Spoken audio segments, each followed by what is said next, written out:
Title: The Sweeper's Saga. Chronicles of the Broombearer. Part 1: The Awakening. Chapter 1: Arthur and the Broom. In the labyrinthine streets of London's Essex, where the skyline loomed like a tapestry of forgotten dreams and the echo of footsteps faded into the cacophony of urban life, there existed a figure as solitary as a ghost amidst the thronging crowds. Arthur Ayres was his name, though to most, he was merely a spectre, a shadow flitting unnoticed through the arteries of the city. His world was one of contrasts, where the gleaming facades of modernity clashed with the gritty reality of forgotten alleyways and neglected corners. It was a world where the relentless march of progress had left behind the detritus of bygone eras, and amidst this landscape of decay, Arthur wandered like a lost soul in search of purpose. But Arthur was no ordinary wanderer. Beneath the guise of a humble road sweeper, he harbored a mind that burned with the fervor of 1,000 suns. Within the confines of his cluttered apartment, he found solace amidst the chaos of wires and circuits, his fingers dancing across the keys of a computer like a virtuoso conductor leading an orchestra of electrons. Yet, for all his brilliance, Arthur remained adrift in a sea of indifference, a castaway on the shores of a society that had long since abandoned him. His quirks and eccentricities were a source of amusement for some, and scorn for others, and amidst the relentless tide of human interaction, he found himself perpetually out of step, a misfit in a world that prized conformity above all else. It was amidst this sea of isolation that Arthur stumbled upon the artifact that would change the course of his destiny. A broom unlike any other. Its handle was worn and weathered, its bristles frayed with age, yet there was an otherworldly aura about it, a shimmering glow that seemed to emanate from within. As Arthur's fingers closed around the handle, a jolt of electricity coursed through his veins, sending shivers down his spine. In that moment, the veil that separated the mundane from the magical was lifted, revealing to Arthur a world beyond the confines of his understanding. But with newfound power came newfound peril, for the magical realm was not a place of unbridled wonder, but a realm fraught with danger and intrigue. It was a world where mischievous creatures lurked in the shadows, their intentions as inscrutable as the shifting sands of time. And so, armed with nothing but his trusty broom and a heart full of determination, Arthur embarked upon a journey that would take him to the very edge of existence itself. For in the heart of London's Essex, amidst the chaos of urban life, a sweeper had become a guardian of realms unseen, his destiny intertwined with the threads of fate itself. Personal commentary for the gods and deities. As Arthur's story unfolds, the gods and deities observe with a mixture of curiosity and concern. They are the silent witnesses to his struggles, their celestial gaze piercing through the veil of reality to glimpse the inner workings of his troubled soul. Some among them whisper words of encouragement, urging Arthur to embrace his newfound destiny and rise above the trials that beset him. They see within him a spark of potential, a glimmer of greatness waiting to be unleashed upon the world. Others, however, view Arthur's journey with a more skeptical eye, wary of the implications of his newfound power. They fret over the delicate balance between the mundane and the magical, fearing the consequences should Arthur falter in his quest. And yet, amidst the whispers and murmurs of divine discourse, there exists a sense of unity, a shared belief in Arthur's ability to overcome the obstacles that lie in his path. For in the tapestry of fate, his thread is woven with a resilience that defies the whims of fortune and the caprices of destiny. Thus, as Arthur embarks upon his odyssey, the gods and deities watch with bated breath, their hopes and fears entwined with his own. For in the crucible of adversity, a hero is forged, and Arthur Ayres may yet prove to be the savior that both worlds so desperately need. As Arthur ventured deeper into the enchanted realm that had revealed itself to him, he encountered beings of whimsy and wonder, but also of danger and mischief. It was during one such encounter that he faced his first test, a confrontation with a mischievous magical creature, whose intentions were as enigmatic as the shifting shadows that surrounded them. The creature, a sprite with eyes like smoldering embers and a grin that seemed to stretch impossibly wide, regarded Arthur with a mixture of amusement and curiosity. It danced around him in playful circles, its laughter echoing through the tangled undergrowth like the tinkling of wind chimes on a summer's breeze. For Arthur, however, there was little amusement to be found in the creature's antics. He gripped his broom tightly, his knuckles turning white with determination as he prepared to defend himself against this whimsical adversary. But as the creature continued its dance, Arthur's resolve wavered. He could sense the magic that pulsed through its veins, a power beyond his understanding, and for the first time since embarking upon his quest, he felt a flicker of doubt creep into his heart. It was then that the gods and deities, ever vigilant in their observation of mortal affairs, interceded on Arthur's behalf. From their celestial perch high above the mortal realm, they whispered words of guidance and encouragement, urging him to stand firm in the face of adversity. "Heed not the siren call of doubt, Arthur," they intoned, their voices like the gentle rustling of leaves in the wind. "For within you lies the strength to overcome even the greatest of challenges. Trust in your instincts, and the path ahead shall become clear." Buoyed by their words, Arthur squared his shoulders and faced the creature with renewed determination. With a flick of his wrist, he unleashed a burst of magical energy from his broom, sending the sprite fleeing into the darkness with a startled yelp. And as the echoes of their encounter faded into the night, Arthur knew that he had passed his first test. With the guidance of the gods and deities to light his way, he continued onward, his heart filled with a newfound sense of purpose and resolve. For in the realm of magic and mystery, every encounter was a lesson, and every challenge, an opportunity for growth. Chapter 2. The Veil Unveiled. In the depths of Arthur's journey into the arcane, he found himself ensnared in a world where darkness and light danced an eternal waltz, each step fraught with peril and temptation. The gods and deities, their eyes burning with ancient knowledge, watched as he plunged headlong into the abyss, knowing that the path he treaded was fraught with danger. A revelation of shadows. Guided by whispers that slithered through the darkness like serpents, Arthur delved deeper into the heart of the magical realms. With every step, the weight of his newfound responsibilities bore down upon him like a suffocating shroud, threatening to engulf him in its inky embrace. In the recesses of forgotten tomes and whispered incantations, he uncovered the true nature of his role as the bearer of the enchanted broom. He learned of the fragile equilibrium that hung by a thread, threatened at every turn by the insatiable hunger of malevolent forces lurking in the shadows. But as he delved deeper, the line between right and wrong blurred, and Arthur found himself teetering on the precipice of darkness. The gods and deities watched in silent apprehension, their voices a haunting echo in the recesses of his mind. Personal commentary for the gods and deities. The gods and deities, their faces veiled in shadow, whispered amongst themselves as Arthur treaded deeper into the abyss. They knew that the path he walked was fraught with danger, a tightrope stretched taut over the abyss of oblivion. "He walks a path of shadows, this mortal," murmured one deity, their voice a chilling whisper in the void. "But perhaps in darkness, he may find the light he seeks. Or he may be consumed by it," countered another, their gaze fixed upon Arthur with a cold, calculating stare. "We must tread carefully, for the line between savior and destroyer is thinner than a spider's thread." And so, as Arthur's journey plunged ever deeper into the heart of darkness, the gods and deities watched with bated breath, knowing that the fate of both worlds hung in the balance. Allies in the shadows.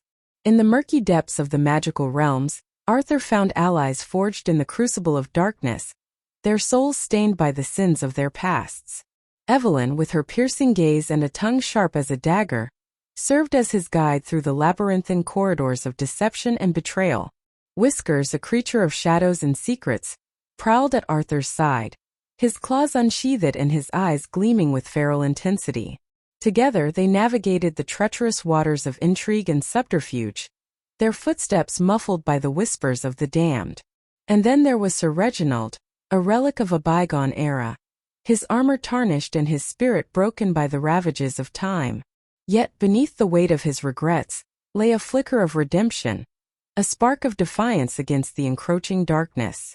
As Arthur and his allies ventured deeper into the heart of darkness, the gods and deities watched with a sense of foreboding, knowing that the line between salvation and damnation grew ever thinner with each passing moment. Chapter 3: The Gossip. In the labyrinthine streets of London and Essex, whispers of unrest began to ripple through the fabric of reality. Strange occurrences like ripples in a dark pond sent shivers down the spines of the unsuspecting populace, heralding the dawn of a new era of chaos and uncertainty. Shadows stir. In the shadows of forgotten alleyways and dimly lit street corners, the first inklings of trouble began to stir.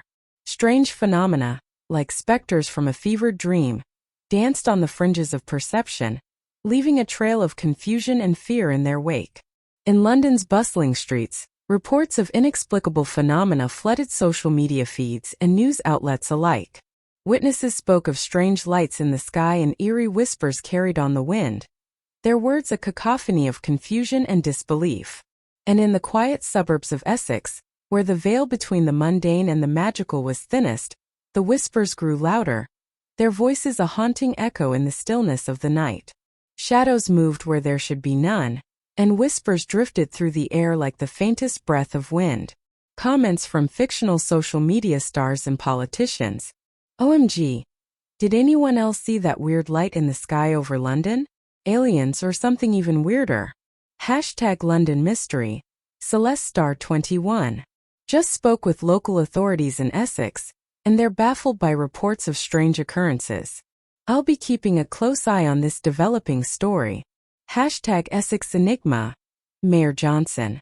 As the whispers of unrest spread like wildfire through the digital ether, politicians and social media stars alike scrambled to make sense of the chaos unfolding before their eyes. Yet, amidst the confusion and uncertainty, one thing became abundantly clear. Something was terribly amiss in the heart of London and Essex. Unraveling the mystery. Amidst the chaos and confusion, Arthur and his allies found themselves thrust into the heart of the unfolding mystery.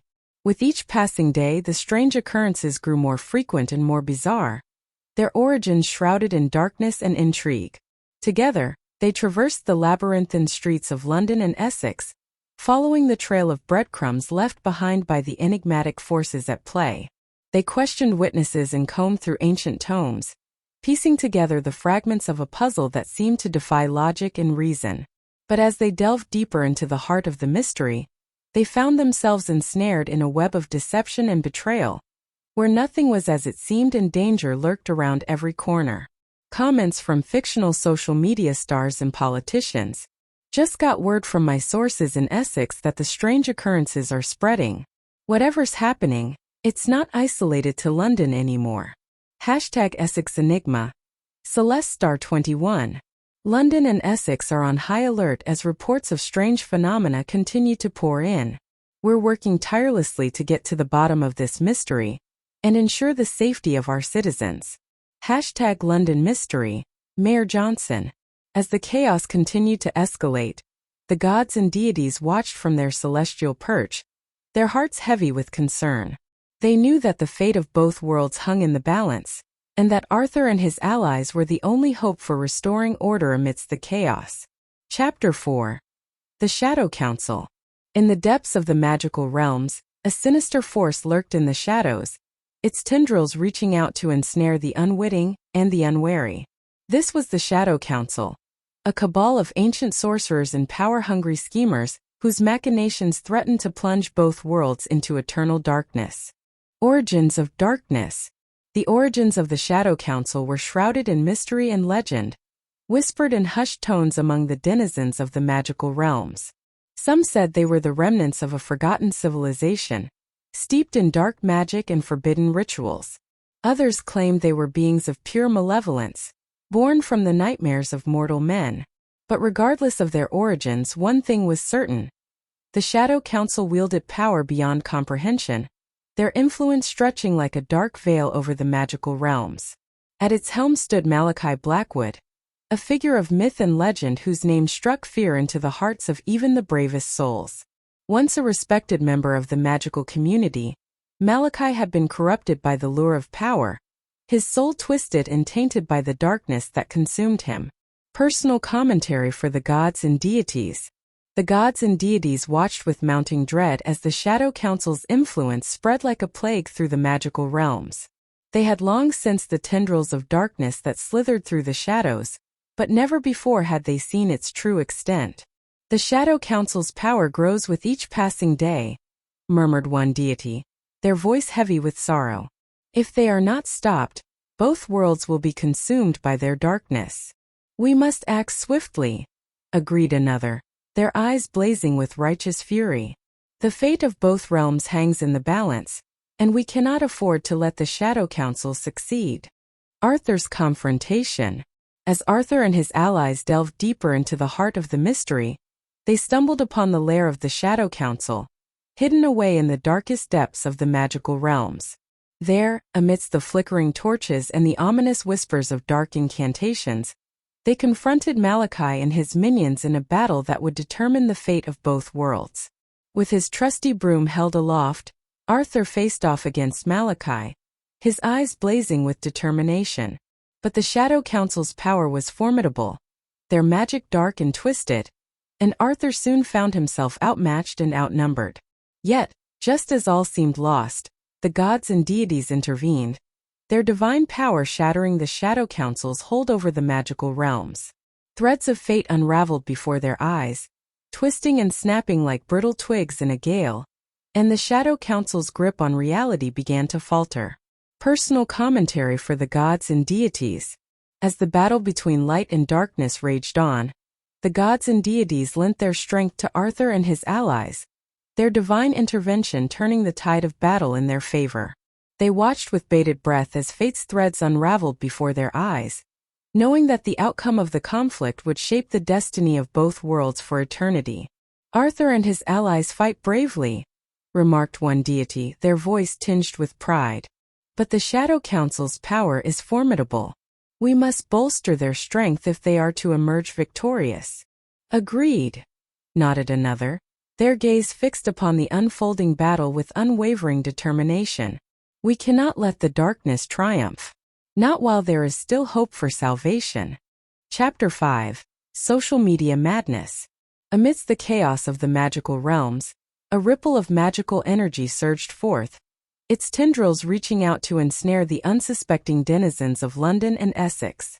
This incident, though small in scale, would send shockwaves through the fabric of reality, igniting a firestorm of social media frenzy and hysteria. The incident goes viral. It began with the flicker of light, a shimmering mirage that danced upon the horizon like a beacon in the night. Witnesses gasped in awe and disbelief as the magical energy coalesced into a dazzling display of light and color, painting the sky with hues of emerald and sapphire. Within moments, the incident was captured on countless smartphones and cameras, its image broadcasted to the world through the lens of social media. Videos went viral, hashtags trended, and speculation ran rampant as to the nature of the phenomenon and its implications for the world at large. Yet, amidst the frenzy of activity, there were those who remained skeptical, dismissing the incident as a mere trick of the light or a hoax perpetrated by attention seekers.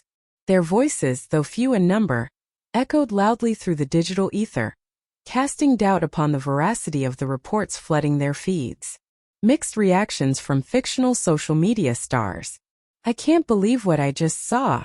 Did anyone else witness that insane light show over London? Hashtag magic in the air. Celestial influencer.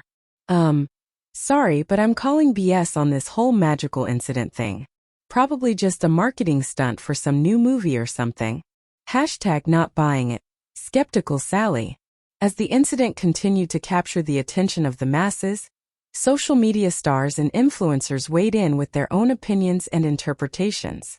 Some marveled at the spectacle, their eyes wide with wonder and excitement, while others remained skeptical, their disbelief bordering on disdain.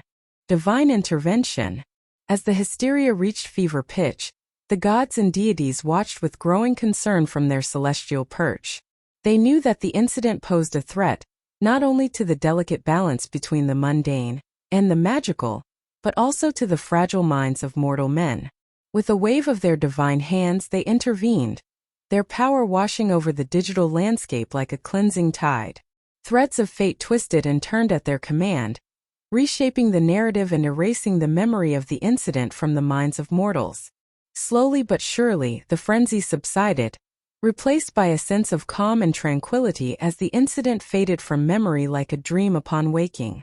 Social media feeds returned to their usual chatter, and life in London and Essex resumed its normal course, albeit with a newfound sense of unease lingering in the air. Personal commentary for the gods and deities. As the gods and deities exerted their influence over the mortal realm, they did so with a heavy heart, knowing that their actions carried consequences beyond measure. Yet, they also knew that it was necessary to stem the tide of madness that threatened to engulf the world. "Our intervention was necessary," remarked one deity, their voice tinged with regret. "But we must be cautious not to overstep our bounds. The balance between intervention and non-interference is delicate, and we must tread carefully." "Agreed," nodded another, their gaze fixed upon the mortal realm with a sense of solemn determination. "We cannot allow the madness to spread unchecked. Not while there is still hope for redemption." The Great Unveiling. In the midst of chaos and uncertainty, Arthur's latent abilities surged forth, a tempest of power that shook the very foundations of reality. As the lines between magic and technology blurred, he found himself thrust into a world of danger and intrigue, where every step could lead to either salvation or damnation. The Awakening. In the dark recesses of his mind, Arthur felt the stirrings of power, a primal force that pulsed through his veins like liquid fire. With a newfound sense of purpose, he delved deeper into the mysteries that surrounded him, uncovering secrets that had long been buried beneath layers of deceit and illusion. But as his powers grew, so too did the dangers that lurked in the shadows. With each revelation, he found himself drawn deeper into a web of conspiracy and betrayal, where nothing was as it seemed and trust was a luxury he could ill afford. Arthur uncovers a major plot threatening England. Through a series of harrowing encounters and narrow escapes, Arthur uncovered a plot so vast, so insidious, that it threatened to tear England apart at the seams. With the fate of both worlds hanging in the balance, he knew that he alone possessed the power to stop the forces of darkness from achieving their ultimate goal. But as the true extent of the conspiracy became clear, Arthur found himself faced with a choice that would define not only his own destiny, but the destiny of all who dwelled in the realms of magic and mortals. Personal commentary for the gods and deities. From their lofty perch, the gods and deities watched with a mixture of apprehension and anticipation, as Arthur's true potential was unleashed upon the world. They knew that the fate of both realms hung in the balance, and that Arthur's decision would shape the course of history for generations to come. "We can only watch as events unfold," murmured one deity, their voice tinged with regret. "The mortal realm is no longer ours to intervene in. We must trust in Arthur's strength and wisdom to guide him through the trials that lie ahead." "Indeed," nodded another, their eyes fixed upon the unfolding drama with unwavering determination. "We may be powerless to intervene, but we can still lend him our support from afar. The battle ahead will be his to fight, but he will not fight alone." Chapter 8. The Battle of Brooms. In the heart of darkness, Arthur and his allies faced off against the forces of the Shadow Council, in a final showdown that would determine the fate of both worlds. With brooms raised high and hearts ablaze with determination, they clashed with their adversaries in a battle that would echo through the annals of history. Epic battle scene. The clash of steel and magic filled the air as Arthur and his allies fought tooth and nail against the forces of darkness. Spells crackled and fizzled, blades clashed and shattered, and the very ground trembled beneath the weight of their struggle. But amidst the chaos and carnage, a glimmer of hope shone through, a beacon of light in the gathering storm. With every blow struck and every incantation uttered, Arthur and his allies drew closer to victory, their resolve unyielding in the face of overwhelming odds. Arthur and his allies triumphed, but at a cost. As the dust settled and the echoes of battle faded into the night, Arthur and his allies emerged victorious, their foes vanquished and their world saved from the brink of destruction. But victory came at a heavy price, with losses that would be felt for generations to come. Personal commentary for the gods and deities. From their celestial perch, The gods and deities watched with a sense of solemn pride as Arthur and his allies emerged triumphant from the crucible of battle. They knew that the sacrifices made in the name of victory would not be forgotten, and that the bonds forged in the heat of combat would endure for eternity. "We mourn the losses suffered in the battle," whispered one deity, their voice heavy with sorrow. "But we also celebrate the triumph of light over darkness, and the courage of those who fought to preserve the balance between worlds." "Indeed," nodded another, their eyes shining with pride. "Though the road ahead may be fraught with uncertainty, we take solace in the knowledge that Arthur and his allies will walk it together, united in purpose and bound by the ties of friendship and loyalty." Part 4: The Aftermath. Chapter 9: The New Order. In the wake of the battle, Essex began the arduous task of rebuilding and reconciliation. With Arthur at the helm, a new era of peace and prosperity dawned, as the wounds of war slowly began to heal. Arthur's new role as a bridge between worlds. As the dust settled and the scars of battle faded, Arthur found himself thrust into a new role as a bridge between the worlds of magic and mortals. With his unique blend of mysticism and technology, he served as a beacon of hope in a world still reeling. Prologue: The Faceless Figure's Reflection. In the dim recesses of a desolate alleyway, cloaked in the embrace of shadows, stood the faceless figure, their form a silhouette against the backdrop of night. Hatred poured from every pore, a palpable miasma that tainted the air with its malevolence. Yet, amidst the darkness, there flickered a spark of something else, a twisted glee that danced behind their mask of obsidian. As they watched the aftermath of Arthur and his allies' triumph, a cruel smile played upon the faceless figure's lips, a silent mockery of the victory that had been won. They had underestimated the mortals' tenacity, their resilience, but such oversights would not be made again. With a mind sharpened by hatred and a heart blackened by malice, the faceless figure reflected upon their new plan. A plan born from the ashes of defeat and fueled by the fires of vengeance. No longer would they lurk in the shadows, a silent observer to the struggles of mortals. No, it was time to take matters into their own hands, to unleash a storm of chaos and destruction upon the world. And as they plotted their next move, a wicked grin spread across their featureless face, their eyes gleaming with a perverse delight. For though Arthur and his allies may have emerged victorious for now, the faceless figure knew that the battle was far from over. And when the time came, they would be ready, their hatred a weapon more powerful than any sword, their glee a testament to the darkness that dwelled within their soul.